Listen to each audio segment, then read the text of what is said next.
un challenge avec Zahir cet après-midi, c'est de tenir la salle éveillée en ce moment difficile de la journée. Alors voilà, le thème que l'on aborde tous les deux cet après-midi, c'est l'apprentissage par la résolution de problèmes. Je dirai quelques mots en préambule sur l'entreprise Manito et le centre de vérification des produits que je dirige. Je vous expliquerai en deux mots l'histoire de l'amélioration continue, la résolution de problèmes au sein de ce centre de vérification des produits. Puis je vous donnerai quelques exemples concrets, simples, de développement des capacités pour la résolution de problèmes. Je laisserai la parole à Zahir, qui vous donnera un peu de théorie sur l'apprentissage par la résolution de problèmes. Et enfin, je rentrerai plus dans les détails sur la démarche que j'ai adoptée pour déployer la résolution de problèmes au sein de mes équipes. Monsieur Patrice, alors juste pour vous dire qu'en fait, donc moi je ne suis pas, comment dire, un professionnel du Lean, je suis un retour un chercheur, mais je vous rassure, je suis un retour un chercheur pragmatique, parce que ça fait quand même beaucoup de temps sur le terrain. Et dans mes travaux de recherche, j'ai construit, donc, par le biais de différentes activités de recherche, des questionnaires qui permettent d'évaluer différents niveaux de maturité, afin de voir quelles sont les entreprises qui ont un bon niveau, celles qui ont un niveau débutant, etc. Et tout cela m'a permis après de faire des enquêtes qui après ont été publiées soit dans des revues scientifiques, soit dans des conférences. Tout à l'heure, je crois que c'était Apicil qui parlait justement du Lean originel. Dans mes travaux de recherche, je me suis intéressé à ce qu'on appelle le casier de Taïan. Je ne sais pas si vous connaissez. Par la suite, je vais un peu vous décrire à quoi ça ressemble. Mais c'est vrai que quand on parle de l'origine du Lean, on tend souvent à oublier des lignes chez Ward et Jurand. On parle beaucoup de Toyota, mais on ne parle pas assez des Américains qui ont été au Japon et qui ont aidé les Japonais à se redresser. Donc mon approche scientifique, elle est vraiment axée sur trois questions. Comment les entreprises s'améliorent, comment elles apprennent à s'améliorer et comment elles apprennent à apprendre à s'améliorer. Donc l'idée de ma recherche, c'est de répondre de manière scientifique à ces réponses par le biais d'enquêtes, de questionnaires et puis également sur le terrain pour par la suite, donner des recommandations pour les faire développer. Merci. Quelques mots sur l'entreprise Manito Crane. Donc, c'est une entreprise, c'est un groupe international reconnu dans le monde entier comme un des leaders en termes de part de marché, d'innovation et de services après-vente dans l'activité des équipements de levage.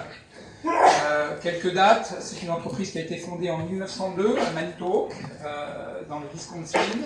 En 2001, cette entreprise, qui est une entreprise américaine, a acquis le fabricant de grues à tour français Potin, et en 2002 a acquis le fabricant de grues mobiles télescopiques Grove. Voilà, ce genre d'engin. Aujourd'hui, 4 marques, Grove, Manitowoc, National Crane et Potin, et 90 sites de production, de vente et de services après-vente dans 24 pays. En France, Potin est représenté par 2 sites industriels d'environ 400 personnes chacun, et les grues, nos capacités de levage, s'étalent de 1,3 tonnes pour la plus petite des grues à montage automatisé jusqu'à 450 tonnes pour le plus gros des camions Grove et 2300 tonnes pour le plus gros des crawlers. Nos applications sont donc dans les domaines de la construction lourde, de la construction commerciale, résidentielle, de l'énergie, des ponts et autoroutes, infrastructures. Et en 2016, on a un chiffre d'affaires de 1,6 milliard de dollars et 7000 employés dans le monde. Le centre de vérification des produits à Tours, le centre d'essai, que je dirige depuis 2 ans, après avoir, au sein de cette entreprise, occupé différents postes d'experts techniques, de manager de services, de direction d'usines, dont l'une en Chine. Donc aujourd'hui, je suis à la tête des centres d'essai qui sont répartis sur 3 sites, un dans la Loire, à Charlieu, qui jouxte une des unités de production que l'on a, l'autre dans l'Allier à Lusigny et le 3e à Zhangjiagang en Chine. Ce sont des très petites équipes, puisque chacune représente environ un peu plus de 20 personnes. La mission du centre d'essai, c'est de valider les composants, mécanismes et sous-ensembles dans l'environnement de la grue sur banc d'essai, ainsi que des grues complètes préalablement à leur commercialisation en série. Donc voilà, c'est la dernière étape du développement des nouveaux produits, et cette étape intervient pour donner le top commercialisation des nouveaux produits. Quand il y a 2 ans j'ai pris ce service, j'ai développé une démarche d'apprentissage par la résolution de problèmes. Mon objectif est que mes équipes deviennent autonomes dans l'apprentissage de la résolution de leurs problèmes sur le terrain. Effectivement, ce sera pérenne lorsque les équipes seront autonomes. Donc mon rôle, c'est d'entraîner l'organisation à devenir apprenante, donner envie aux personnes d'apprendre et de faire, de motiver en créant un climat favorable pour inciter les personnes à s'améliorer, et plus que de mettre les personnes au cœur de l'attention, mon objectif, c'est de mettre les problèmes des personnes au cœur des attentions des managers. Mon rôle également, c'est de développer toute la ligne hiérarchique sur les 3 capacités de la résolution de problèmes, que sont apprendre à voir et faire émerger les problèmes, résoudre durablement ces 10 problèmes et capitaliser sur les solutions et modes de résolution de problèmes. Alors, voilà, les 3 slides qui suivent sont 3 exemples simples et concrets de ce que nous avons mis en place avec l'une des équipes sur le site de Lusigny pour les rendre autonomes dans la résolution de leurs problèmes. Le premier cas concret, c'est à propos des instruments de mesure. On est un centre d'essai, on gère à peu près 200 instruments de mesure sur chacun des sites.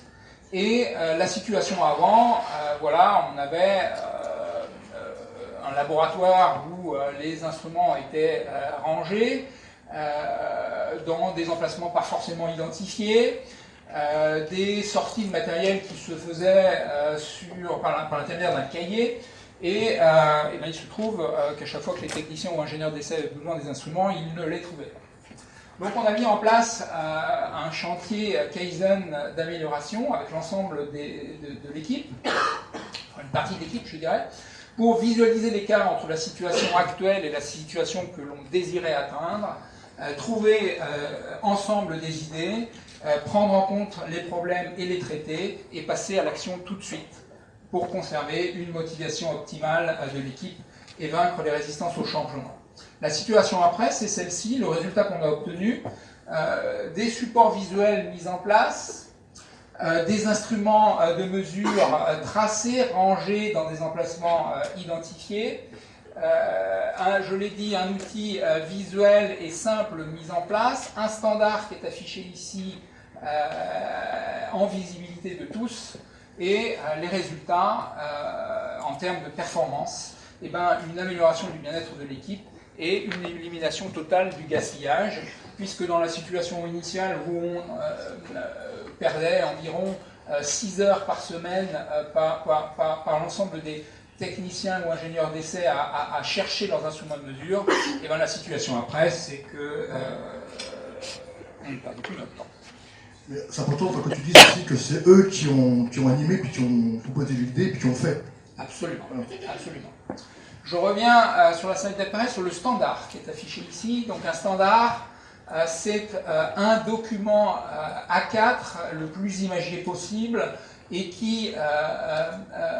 sur lequel ne figurent que les mots juste nécessaires et suffisants pour être sûr que le document sera lu et respecté par nos opérateurs. Le deuxième cas que j'ai retenu ici, c'est la mise en place de la TPM, la Total Productive Maintenance, au sein du processus d'essai.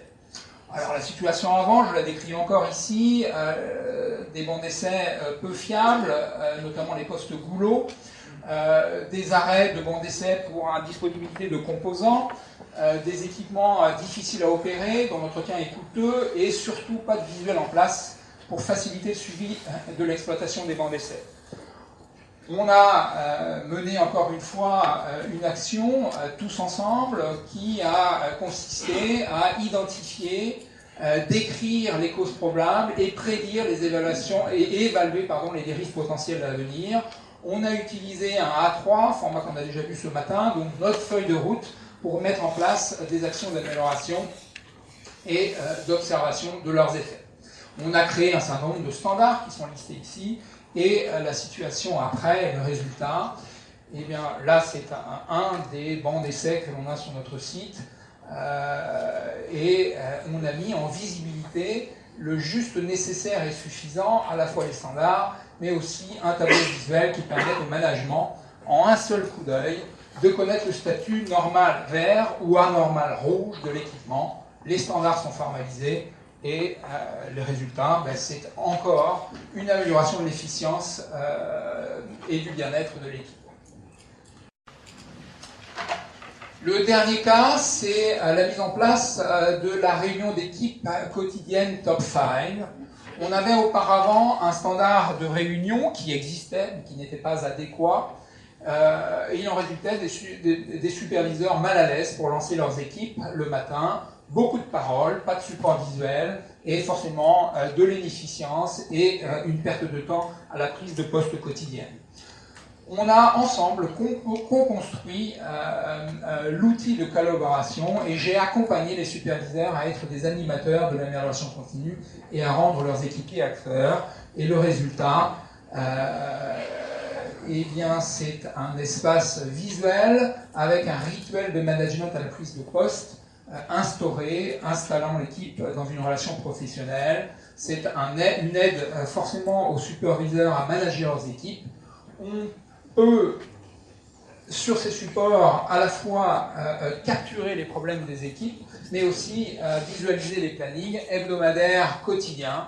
Le standard est formalisé, et le résultat, c'est encore une fois une amélioration du bien-être des superviseurs, de l'équipe et de l'efficience de l'équipe.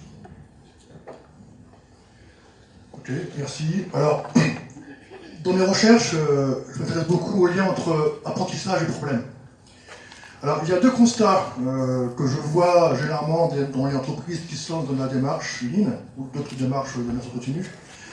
C'est qu'en fait, on forme les personnes aux outils, 5 pourquoi, Chicago, ou peu importe le format. Par contre, ça ne garantit pas que les gens apprennent par son problème. Et souvent, malheureusement, les outils qu'on leur donne, qui permet de les former, sont souvent vécus comme des démarches purement administratives. Ça, c'est le premier constat que je vois vraiment sur le terrain. Le second constat, c'est qu'on dit aux gens, au top 5 et autres démarches, on remonte les problèmes, vos irritants, puis on va bosser ensemble. Mais souvent, les gars du terrain me disent, mais les problèmes, on les règle nous-mêmes. Enfin, en tout cas, on s'efforce, de manière un peu informelle, même si on fait souvent plein de solutions. Donc en fait, on crée deux frustrations. C'est on met beaucoup d'énergie à former aux outils, mais les gens ont du mal à apprendre les outils. Souvent, les outils, si je prends le A3, c'est très compliqué à utiliser, parce que les gens n'ont pas appris à s'entraîner. Et surtout, on ne prend pas le temps de comprendre comment le terrain règle des problèmes. Donc, dans mes recherches, j'essaie de mieux comprendre donc, la relation entre quels sont les problèmes qui sont traités par le terrain et comment les gens, on peut les aider à ce qu'ils apprennent à s'améliorer. Donc, quels sont les types de problèmes qu'on peut voir en entreprise et surtout, quel est le niveau de maturité associé? Alors, dans le Kazentayan, donc les Japonais ont référencé 4 types de problèmes, 4 natures de problèmes. Des problèmes qui sont dits remarqués, après je vous donnerai donc quelques exemples. Des problèmes dits découverts, des problèmes déterrés, et enfin des problèmes créés. Et en fait, le lien entre donc, les différents types de problèmes suppose une maturité d'apprentissage différente. Si je prends par exemple les problèmes dits remarqués, ça tout le monde connaît, c'est un écart entre un standard et le réel. Là, c'est un problème de qualité. Déjà, il faut s'assurer que les personnes, les opérateurs, les opératrices, soient capables de voir l'écart. Donc ça suppose déjà un niveau d'apprentissage particulier. Les problèmes dits découverts. Donc là, on avance dans l'apprentissage, dans la maturité. Bon, là, vous avez un exemple du A3, donc, où les gens ont repris de problème de qualité. Donc le problème dit découvert, c'est vraiment la capacité à ce que les gens traitent les vrais sujets, et surtout traitent les causes probables. Et l'importance des tests d'hypothèse. Ça, malheureusement, le terrain a du mal à dire, voilà, je prends un sujet, parce que j'ai vu un écart, mais quelles sont les causes probables? Je dis bien les causes probables, parce qu'on n'est pas sûr. Donc il faut apprendre à faire des tests d'hypothèse pour apprendre à s'améliorer. Et l'intérêt, en fait, du A3, qui pour moi est avant tout, je dirais, un support d'apprentissage, qui permet, de visualiser le problème remarqué, l'analyse des causes, on commence à découvrir les vraies causes, et enfin, le suivi du problème, qui permet également de voir si le problème a été éradiqué. Donc ça veut dire que si j'ai fait les bons tests d'hypothèse, donc c'est que j'ai appris quelque chose. Et enfin, de la partie, c'est qu'est-ce que j'ai appris. Donc pour passer d'une capacité d'apprentissage, problème remarqué, problème pas découvert, ça suppose de l'entraînement et de l'apprentissage au fur et à mesure. Les problèmes dits déterrés, c'est la capacité du terrain à prédire les aléas. Donc là, c'est un petit exemple qui vient de Toyota. En fait, l'opérateur constate que la machine fait un bruit bizarre. Donc ce souci remonte, donc les gens vont sur le terrain et puis échangent. L'idée, c'est de prédire. On sait qu'il y a un truc qui ne va pas. La machine qui fait un bruit, il y a une odeur particulière, le moteur vibre trop. Donc l'opérateur est capable de référencer des causes probables. Donc l'idée, c'est d'apprendre au plus tôt. Ça veut dire qu'elle est capable d'anticiper l'aléa. Donc là, ça veut dire une capacité d'apprentissage différente. Et enfin, les problèmes dits créés, où là, en fait, l'opérateur par autonomie est capable de faire évoluer lui-même un standard dans le sens positif. Donc là, c'était le cas d'un problème de flux d'information dans une ligne de montage, et l'opérateur, avec le cariste, ils ont imaginé donc, un nouveau standard. Donc, ça veut dire quoi? En fait, est-ce que vos opérateurs, opératrices sont capables de remarquer des problèmes? Suivi comment? Sont-ils capables de découvrir des problèmes, donc de proposer des tests d'hypothèses et des analyses probables? Sont-ils capables également de les déterrer, donc de progresser dans l'apprentissage? Et enfin, sont-ils autonomes pour faire évoluer les standards? Pour moi, c'est important, parce que la notion de problème est au cœur même de l'approche fine. Mais sauf qu'en fait, la manière d'animer son problème, la manière de générer l'autonomie par l'apprentissage est assez compliquée sur le terrain, parce qu'on n'a pas pris le temps d'entraîner les personnes à passer de la phase problème remarqué, problème découvert, déterré et créé. L'idée du Kazentayan, qui vient enrichir ma recherche sur l'apprentissage, c'est de dire on ne va pas former les gens aux outils. On va essayer de comprendre comment ils résolvent des problèmes. Quelle est leur capacité intellectuelle pour y arriver. Donc là, l'idée, c'est de mesurer, d'évaluer 3 dimensions. Comment les gens perçoivent les problèmes. Problèmes remarqués, découverts, déterrés, créés. C'est leur capacité à formaliser les problèmes. Peu importe la manière, mais au moins de montrer en quoi c'est un problème, un vrai sujet, sous forme de schéma, de graphique, peu importe. Ensuite, quelle est leur capacité à développer des idées, donc de concevoir des solutions simples. Souvent, c'est le bon sens commun qui prime.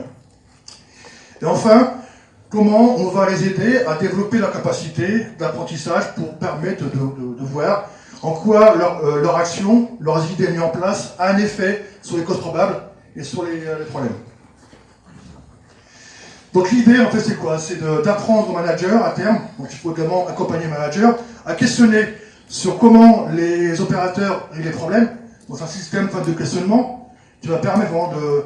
Peu importe la maturité au départ, l'idée c'est de comprendre comment l'opérateur règle des problèmes. Même si ça c'est pas bien fait, même si c'est informel, c'est de l'aider à exprimer dans sa capacité par rapport aux trois dimensions. L'idée c'est quoi? C'est vraiment, on n'évalue pas la performance en tant que telle, mais la qualité de la résolution de problème. Je suis opérateur, comment mon manager m'aide, m'entraîne, est-ce que je formalise bien le problème, je développe mieux les idées et je mesure l'impact de mes idées. C'est vraiment d'évaluer les capacités en termes de résolution de problème. Donc voici un exemple tout simple. Alors, imaginez un opérateur qui a réglé un problème. Donc son manager vient le questionner sur le terrain face au problème résolu ou en cours. Eh bien, on peut évaluer sa capacité, sa maturité par rapport à trois niveaux, débutant, intermédiaire ou avancé. Et l'idée, c'est après d'enclencher un système d'entraînement par du coaching, accompagnement, formation, pour qu'il puisse progresser selon différents axes. Donc là, c'est un exemple qui permettra en fonction des problèmes au fur et à mesure traités, eh bien, le manager est là pour aider, entraîner la personne à se développer.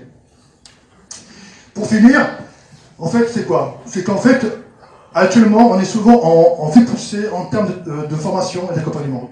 L'idée, c'est de dire, prenons le terrain, comment régler les problèmes, et soyons en fait tirés pour générer un besoin. C'est le modèle que je propose, donc a été publié dans des travaux de recherche. Merci. Alors, pour que les gens s'approprient les problèmes au centre d'essai, voilà la démarche que j'ai adoptée. Je vais d'abord essayer de créer un cadre de travail qui soit clair et je l'ai communiqué. En premier, j'ai communiqué sur la stratégie. Ce pourquoi chaque jour, les opérateurs se lèvent le matin pour venir travailler. Je vais m'attarder un petit peu sur cette stratégie. Elle est en 3 points. Et j'ai posé en premier dans la stratégie que l'apprentissage par la résolution de problèmes est l'axe prioritaire poursuivi. Les outils de résolution de problèmes sont utilisés de façon régulière à tous les niveaux, afin de réduire les opérations non créatrices de valeur ajoutée et traiter les irritants identifiés.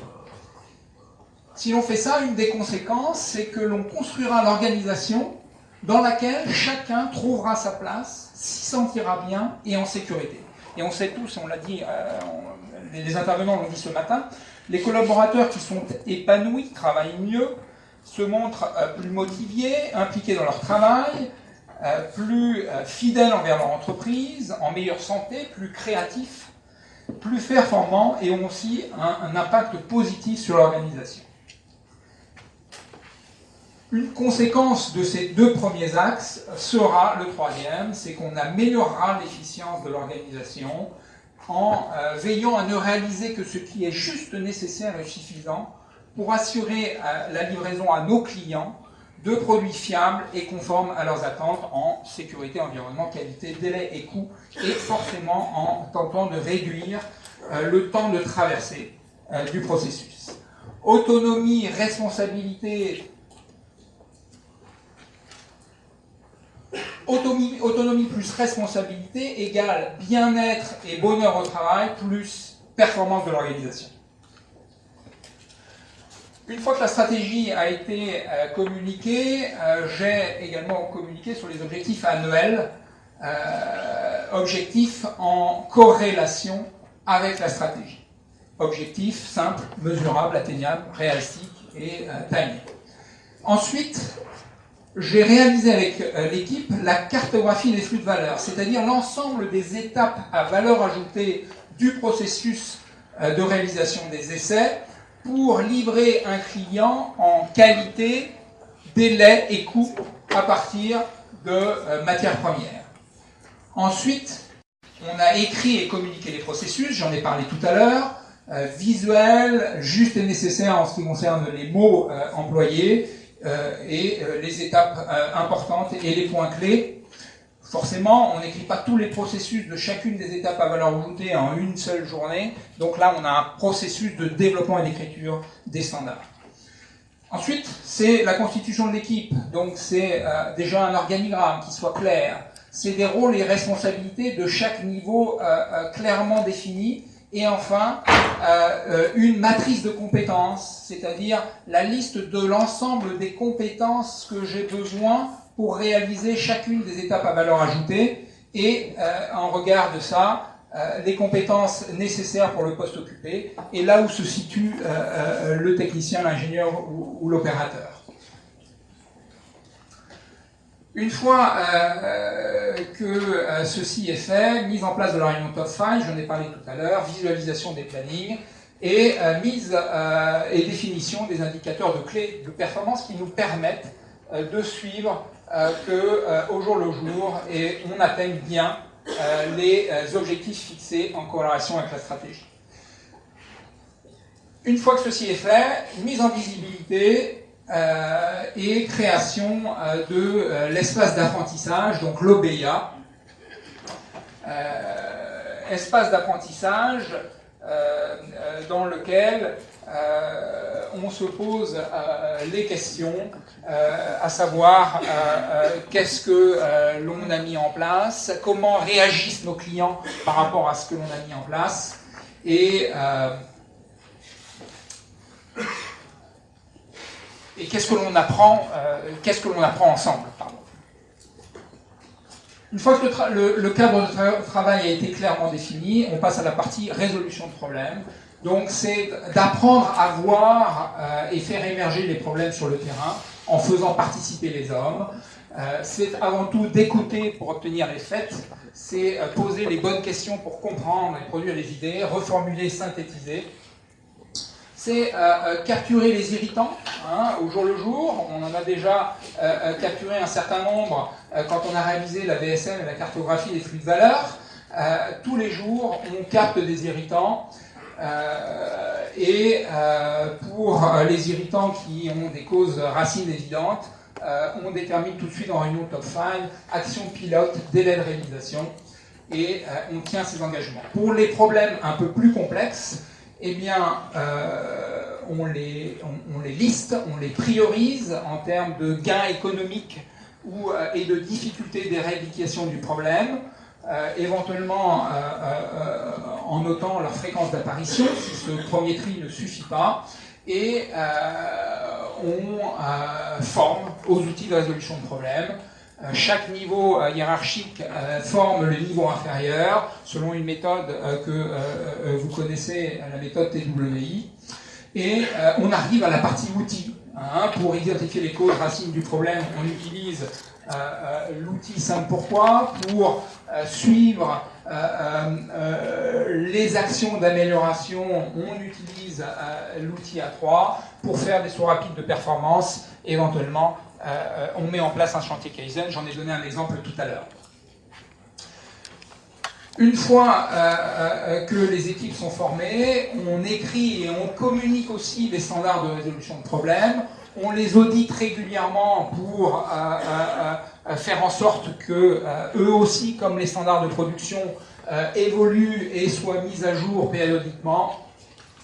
Et on fixe les indicateurs clés de performance, on suit leur évolution, et toujours de façon très visuelle, l'indicateur est au vert ou il est au rouge, ce qui nécessite une analyse des causes et la définition d'un pilote et d'un délai face à la contre-mesure que l'on a décidée. Enfin, on capitalise sur les solutions et modes de résolution de problèmes selon le modèle de pensée PDCA. Et enfin, comme Zahir nous l'a indiqué tout à l'heure, on évalue les compétences de l'équipe en résolution de problèmes et on les développe. On met en place la routine managériale d'évaluation de la maturité de l'équipe, de chacun de ses membres, et on les gère via la matrice de compétences dont on a parlé tout à l'heure. Et au final, et ce sont mes derniers mots, on entraîne de façon régulière l'équipe pour accroître son niveau de maturité dans la résolution de problèmes, à tous les niveaux, manager, team leader, opérateur, de façon à raccourcir les circuits de décision. C'est-à-dire que ce n'est pas moi, responsable du site, qui vais résoudre les problèmes et prendre les décisions pour les problèmes que vivent au quotidien les opérateurs ou les ingénieurs et techniciens d'essai. Ce sont eux que j'entraîne à résoudre leurs problèmes, de façon à réduire les opérations non créatrices de valeur ajoutée et que, à terme, les personnes soient capables elles-mêmes de auditer, évaluer leurs standards, les améliorer. On passe de la résolution de problèmes remarqués au problème, à la résolution de problèmes découverts, du mode remarqué au mode préventif dans la résolution de problèmes. Merci.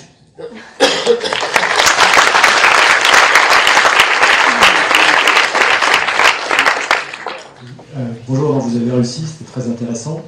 Donc je veux savoir, vu que vous entraînez vos équipes à progresser dans la résolution de problèmes, quelle forme concrète prend cet entraînement? Quelle est votre intervention? Mon intervention à moi, c'est de former les niveaux hiérarchiques intermédiaires, les superviseurs, managers, patrons du site, de façon à être autonomes et pouvoir eux-mêmes apprendre à leurs équipiers,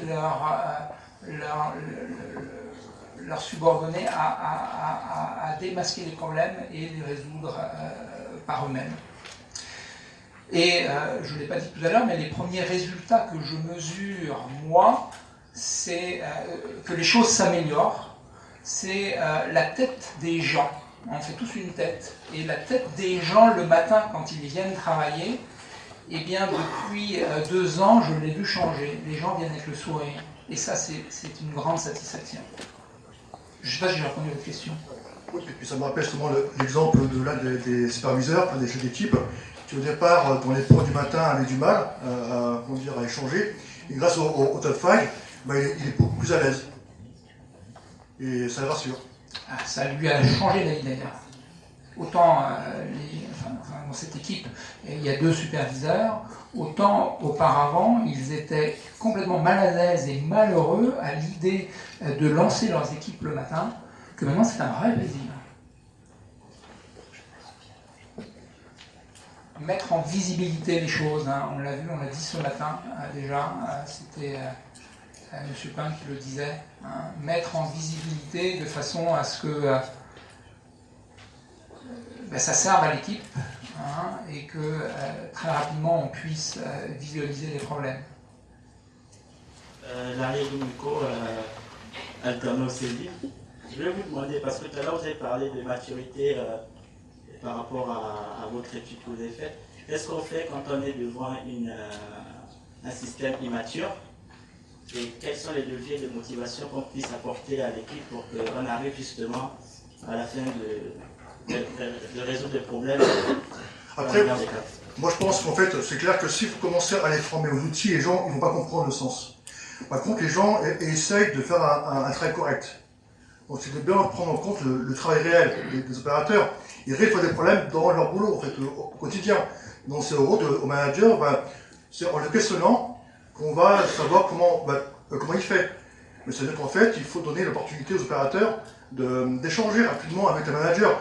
Donc il faut que le manager aille sur le terrain, échange sur le quotidien des opérateurs, puis de voir comment ils résolvent des problèmes.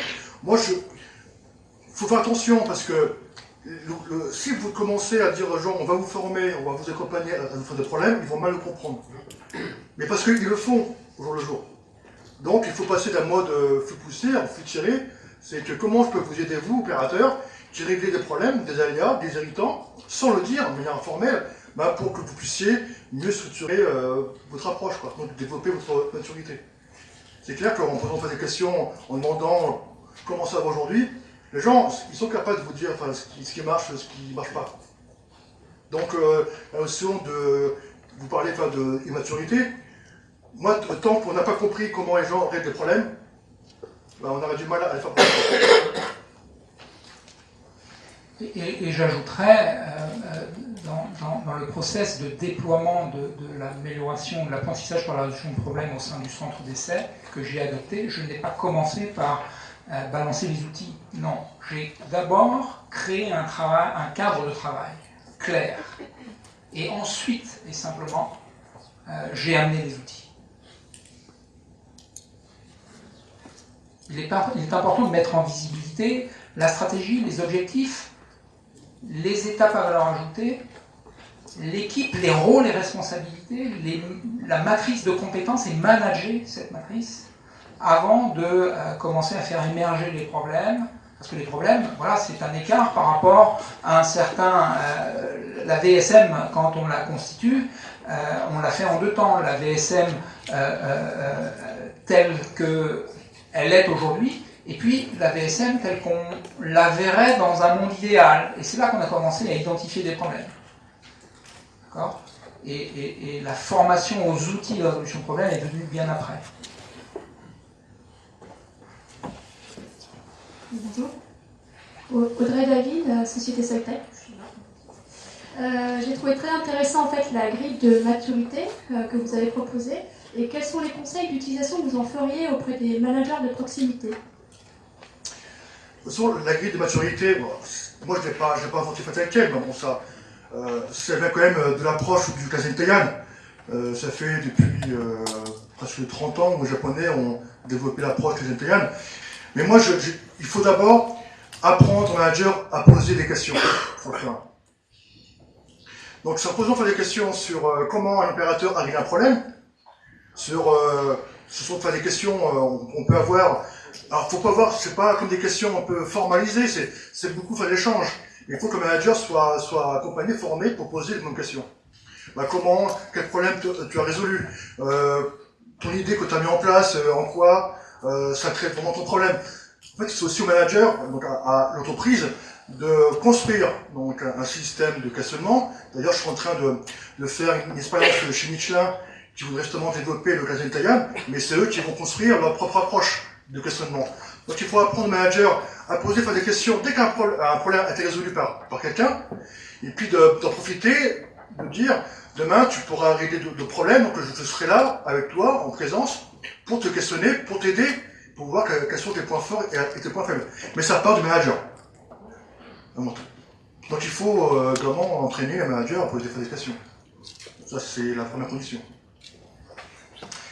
Et la grille de maturité, j'ajouterais, c'est mon deuxième indicateur que les choses s'améliorent. Moi, le premier, je vous l'ai dit, c'était la tête des gens quand ils arrivent au travail le matin. Et le deuxième, c'est effectivement l'évolution de la grille de maturité, de leur capacité à résoudre des problèmes.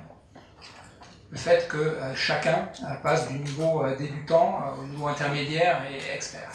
Après, ça dépend des problèmes. Hein. C'est clair que un opérateur qui crée des problèmes de manière informelle, bon, généralement, il remarque le problème, mais l'analyse des causes est souvent pour lui pas compliquée. Donc, c'est en questionnant qu'on va tirer un besoin. Ok, tu es capable de voir un écart, bon, tu fais problème-solution, mais on peut t'aider justement à analyser plus en profondeur et t'apprendre la notion de test d'hypothèse. Voilà, je pense qu'il faut partir du travail réel, comment les gens résolvent des problèmes, puis leur apprendre dans le travail réel. Mais ça suppose, une fois je répète, hein, arrêtons d'être en mode se pousser, on forme les gens, derrière les gens sont capables de résoudre des problèmes, parce qu'ils n'ont pas la maturité qui vont bien, mais partons du terrain, et puis extraire donc, leurs besoins pour être entraînés. Bonjour, Zora, l'aéroport de Lyon. Vous avez identifié 4 types de problèmes. Le remarquer, le découvert, le déterrer, le créer. J'ai bien pris les notes, je ne dormais pas. Je voulais savoir, côté pratique, puisque c'est très théorique, ces 4 types de problèmes, quel est le niveau de maturité chez PVC Rue à Tours? Vous en êtes où? Est-ce que vous êtes capable aujourd'hui d'écrire un problème de type créé et être en capacité de faire évoluer les standards? Oui, dans les 3 exemples que j'ai pris en début de ma présentation avant l'intervention de Zahir, on avait 3 types de problèmes. Le dernier, c'était à partir d'un standard existant. et du questionnement par rapport à ce standard pour l'améliorer. Donc on était plus dans le type des problèmes, rappelez-moi c'est hier, créés. Là, j'ai toujours du mal, moi je suis plutôt dans le mode préventif et voilà, donc on était dans l'analyse des standards. Le cas sur la mise en place de la TPM, on était plutôt sur un cas de problème découvert. On a utilisé le A3 pour aller dans le fond et découvrir le problème. Et par contre, le premier que j'avais abordé, qui était les instruments de mesure, c'était plutôt le problème remarqué. C'est-à-dire que chaque jour, les techniciens et ingénieurs d'essai perdaient du temps à trouver leurs instruments de mesure. Donc c'était factuel, c'était... voilà, c'est comme la barrière qui entrave une allée verte au milieu d'une usine. On la remarque facilement. Par contre, il est plus difficile de remarquer la barrière au milieu de l'usine si l'allée verte n'est pas déjà matérialisée au sol. Hein, donc le premier, le premier des problèmes, c'était un problème remarqué. Je crois que par rapport à ton premier sujet, sur les outils de mesure, ce sont les gars du terrain qui ont créé eux-mêmes leur support. Ça aurait été un manager, il aurait mis un système informatique. Non, pour eux, c'est clair, ils ne voulaient pas ça. Ils voulaient vraiment un système simple et visuel, quoi. Mais pour ça qu'en fait, c'est important que le problème remarqué, même si les gens se plaignaient, mais le fait de les réunir, ils ont maintenant, on fait quelque chose, ils se sont appropriés et ils étaient autonomes dans la mise en place de leur système. Absolument. Dans les 3 exemples que je vous ai montrés, c'est pas moi, patron du site, ou le manager qui a décidé des actions à mettre en place et des solutions à apporter aux problèmes des opérateurs. Ce sont eux qui, en travaillant en équipe, ont trouvé le bon remède aux problèmes qu'ils remarquaient. Je vous parlais du raccourcissement des circuits de décision. Encore une fois, c'est pas le N+3 qui va décider pour l'opérateur qui vit au jour le jour le problème. Moi, j'aurais, si j'avais essayé de mettre en place la solution, j'aurais forcément trouvé une solution qui n'aurait pas été la bonne et qui n'aurait pas convenu à l'opérateur. Juste une dernière question. L'évaluation des compétences de vos collaborateurs à la capacité de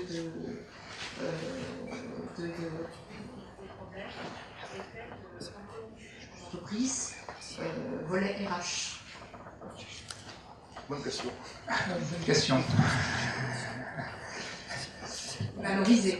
Valoriser, forcément. Hein. On est tous dans des processus de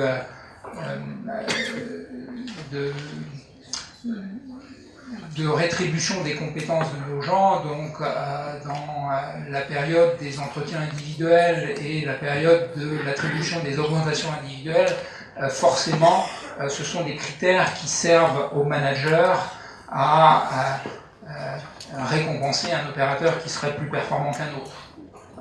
Alors, pour tout vous dire, dans cette matrice d'évaluation des compétences en résolution de problèmes de mes équipes, on est juste au début. Merci. Oui, vous dites que ce sont les équipes qui s'approprient les problèmes et qui les résolvent. Ce n'est pas vous.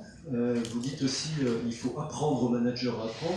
Évidemment, on est là aussi aujourd'hui, nous, pour apprendre. Donc, vous, à quelles difficultés, y compris culturelles, vous êtes-vous heurté et comment les avez-vous surmontés? Ou y en avait-il?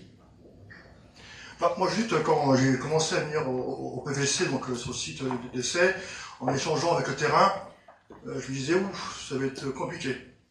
C'est des profils, ce sont des techniciens, enfin, des monteurs, ouais, c'est des gens très spécialisés et qui étaient un peu autonomes dans leur job au quotidien. Moi, j'étais managé par des spiders. C'est ça qu'au départ, j'ai me dit, tiens, comment Patrice va faire? Alors comment j'ai fait, je ne sais pas, le processus, je vous l'ai expliqué là.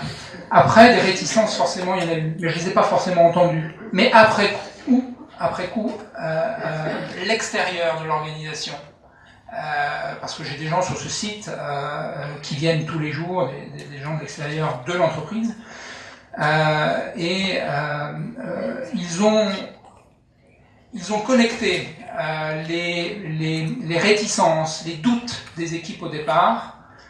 Et je peux vous dire que ces mêmes personnes qui me l'ont dit après coup, ils ne m'ont dit pas au départ, ils me l'ont dit un an et demi après, et ben voilà, ils m'ont dit que les échos que les équipes leur faisaient maintenant étaient tout différents. Et encore une fois, moi je mesure avec le sourire des gens quand ils arrivent le matin au travail, et je vois que les équipes ont changé. Et le patron du site sur lequel je suis intervenu là m'avait dit, tu verras, il y a des gens qui sont très réticents. Mais c'est même ces gens-là, nous avons réussi à les faire changer. Bien, je vous propose qu'on arrête là et qu'on les remercie. Merci beaucoup à tous les deux.